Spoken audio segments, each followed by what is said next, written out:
وبركاته. نحمده ونصلي على رسوله الكريم أما بعد. فأعوذ بالله من الشيطان الرجيم. بسم الله الرحمن الرحيم. ما كان محمد أبا أحد من رجالكم ولكن رسول الله وخاتم النبيين وكان الله بكل شيء عليما. فقال رسول الله صلى الله عليه وسلم: أنا خاتم النبيين لا نبي بعدي، وكما قال عليه الصلاة والسلام. জামিয়াতুল মানারা দারুল উলুম আজিজিয়া কর্তৃক আয়োজিত আজকের মঞ্চে উপস্থিত সম্মানিত সভাপতি, বিজ্ঞ বিচারক মণ্ডলীর সদস্য পরিচালক বৃন্দ এবং আমার সামনে উপবিষ্ট বাংলার দূর দূরান্ত থেকে আগত এক ঝাঁক এলেম পিপাসক আমার প্রিয় ছাত্র ভাইয়েরা, সকলকে জানাই আমার অন্তরস্থল থেকে আন্তরিক শুভেচ্ছা ও মোবারকবাদ। আজকের আমার বক্তৃতা বিষয় নির্ধারণ করা হয়েছে খতমে নবুয়ত ও কাদিয়ানী সম্প্রদায়। সময়ের সংক্ষিপ্ত পরিসর নির্ধারিত বিষয়ে কিঞ্চিৎ আলোকপাত করার প্রয়াস ছিল ইনশাআল্লাহ। ওয়া তাওফীক ইল্লা বিল্লাহ। সম্মানিত উপস্থিতি, আল্লাহ তাআলার একত্ববাদ ও পরকালে বিশ্বাসী হওয়ার পর ইসলামের মৌলিক আকীদা সমূহের অন্যতম আকীদা হলো খতমে নবুয়ত। খতমে নবুয়তের অর্থ হলো নবুয়ত ও রিসালাতের পবিত্র ধারা প্রিয় নবী মুহাম্মদ সাল্লাল্লাহু আলাইহি ওয়াসাল্লামের মাধ্যমে শেষ হয়েছে। তারপরে কোনো নবীও হবে না এবং কোনো ওহী অবতীর্ণ হবে না। নামাজ রোজা যেমনি অকাট্য দলিলের দ্বারা প্রমাণিত, তেমনি ভাবে খতমে নবুয়ত অকাট্য দলিলের দ্বারা প্রমাণিত। এই জন্য নামাজ রোজাকে অস্বীকারী যেমনি সুস্পষ্ট কাফের, তেমনি ভাবে খতমে নবুয়তকে অস্বীকারী সুস্পষ্ট কাফের। এই জন্যই মহান রব্বুল আলামিনের কোরআনে কারিমের বহু আয়াত দ্বারা খতমে নবুয়ত প্রমাণিত, রাসূল সাল্লাল্লাহু আলাইহি ওয়াসাল্লামের অসংখ্য হাদিস দ্বারা খতমে নবুয়ত প্রমাণিত। মহান রব্বুল আলামিন কোরআনের মধ্যে ইরশাদ করেন: মা কানা মুহাম্মাদুন আবা আহাদিন মিন রিজালিকুম ওয়ালাকিন রাসূলুল্লাহি ওয়া খাতামান নাবিয়্যিন। অর্থাৎ মুহাম্মদ রাসূলুল্লাহ কোনো প্রাপ্তবয়স্ক পুরুষের পিতা নন, তিনি আল্লাহর রাসূল এবং তিনি সর্বশেষ নবী। রাসূল সাল্লাল্লাহু আলাইহি ওয়াসাল্লাম যতহীন কণ্ঠে ঘোষণা করেন: আনাল আকিবুল লাযী লাইসা বা'দাহু নাবিয়্যুন, আমি সর্বশেষ নবী, আমার পরে কোনো নবী নেই।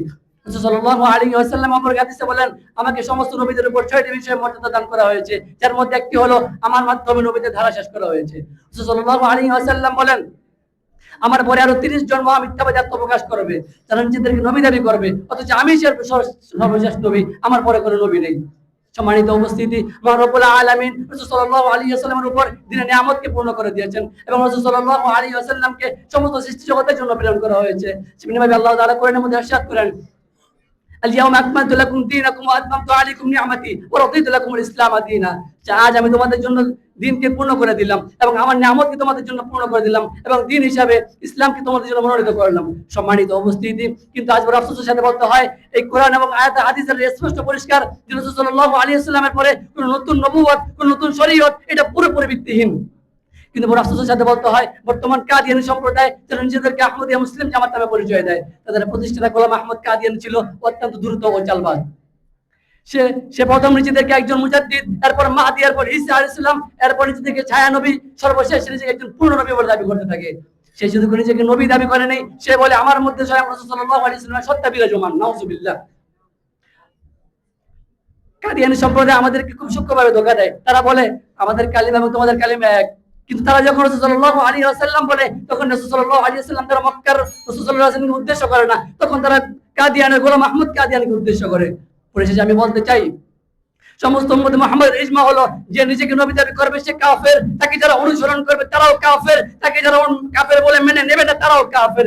কিন্তু আজ 90% মুসলমানের এই বাংলাদেশে কাদিয়ানীরা তাদের কার্যক্রম নির্ভয়ে চালিয়ে যাচ্ছে, আর আমরা তা চেয়ে চেয়ে দেখছি। অথচ নবী যুগ থেকে আজ পর্যন্ত যতজন মিথ্যা নবী দাবি করেছিল, মুসলমানরা তাদের বিরুদ্ধে জীবন বাজি রেখে লড়াই করেছিল, মুসলমানরা তাদের বিরুদ্ধে জীবন বাজি রেখে লড়াই করেছিল এবং নবুয়তকে রক্ষা করেছিল। কিন্তু আজ আমাদের দেশে আজকে কাদিয়ানীরা নির্ভয়ে তাদের কার্যক্রম চালিয়ে যাচ্ছে, কিন্তু আমরা কোনো কিছু করতে পারতেছি না। আমাদের কর্তব্য হলো কাদিয়ানী সম্প্রদায়ের বিরুদ্ধে লড়াই করতে হবে। আরে সাহাবায়ে কেরামরা আসবে না, তাবিঈনরা আসবে না, এখন আমাদের কি লড়াই করতে হবে?